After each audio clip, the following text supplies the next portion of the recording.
Hi mga besh! I'm back! Sorry, I've been MIA for the last few weeks. Pag naman kasi ikaw lahat gumagawa ng trabaho, pati sa pag-edit, plus being a full-time mom, well, minsan talaga maniningil ang iyong katawan. Well, anyway, don't forget to subscribe and let's go back to our recipe. And here mga sis, we need 1 cup of all-purpose flour, 1 tablespoon ng cold water, 1 tablespoon din ng sugar at half cup ng cold butter. And here sa ating bowl, ilalagay lang natin itong ating cold butter. Yan. And then, we add the 1 tablespoon of sugar. At imimix lang natin ito. Yan guys. Yan, pag smooth na siya and creamy like this, yan, blendable na po yung ating butter. Saka po natin ihalo ang ating all-purpose flour.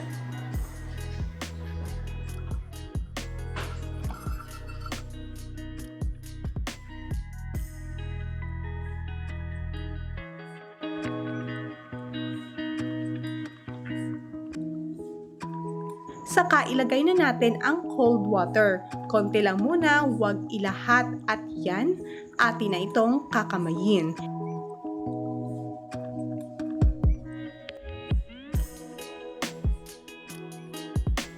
And here mga sis, pag ganito na ang texture nito, nag-form na ng parang dough at smooth na, yan atin na itong ipa-flatten.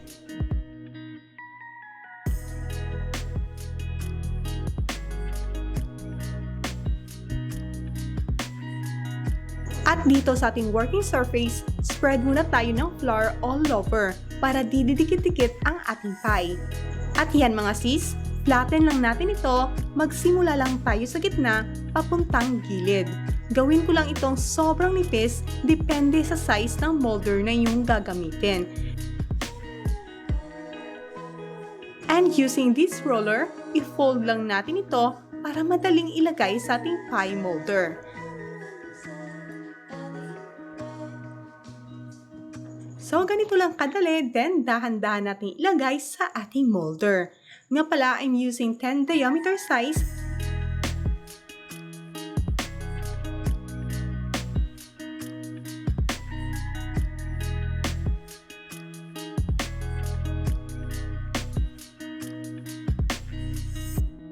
Yan, scrape lang natin ang sobra.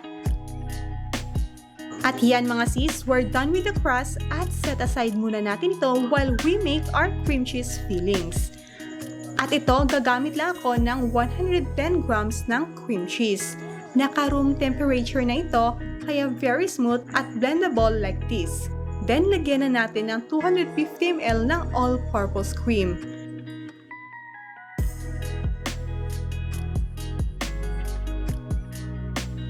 Then, atin na itong i-beat. Saka, ilagay na natin ang 2 eggs. Yes, 1 at a time muna.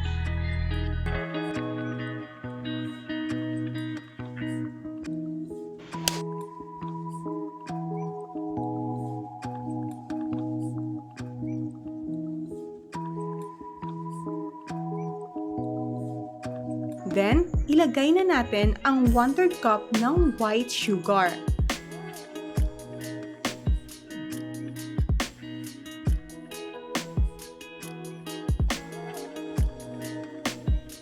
At 1 cup ng milk.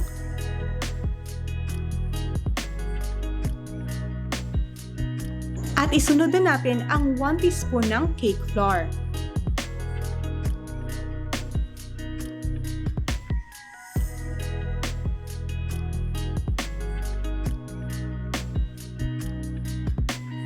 So here we're done. Atin na itong ilagay sa ating pie crust.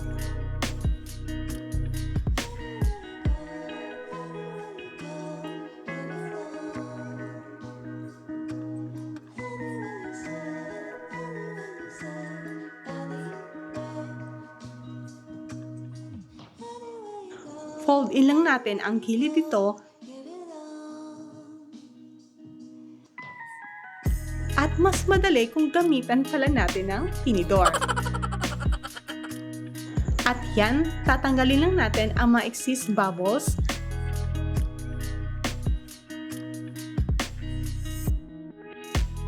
At sa walang mga oven, pwede nyo itong lutuin sa kawali, lagyan nyo lang ng wire rack, saka ilagay na natin ang molder and cook it over low heat. Pero kung may oven ka, pwede mo itong lutuin 180 degree for 25 minutes. And here, luto na ang ating cream cheese pie.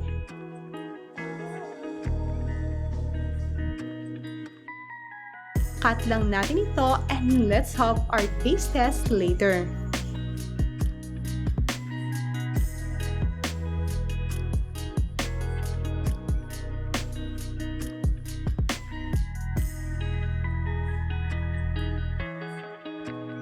Taste test mo, baby. Masarap? Really? Yummy? Wow! Okay, so Kuya Ashton. Inside, yan na pa smooth shadow. Oh, here Ashton. Take a bite. Palaki ng bite mo pa. How's the taste? Yes. Amazing. Amazing? Well, thank you. Talagang sobrang sarap mga sis. Sa mga nagtatanong pala kung gaano kalaki, yes, sobrang laki po nito. This is about 10 diameter itong size ng ating molder. So, no doubt, sobrang sarap. Ito na talaga yung pinaka-the best na pie ever.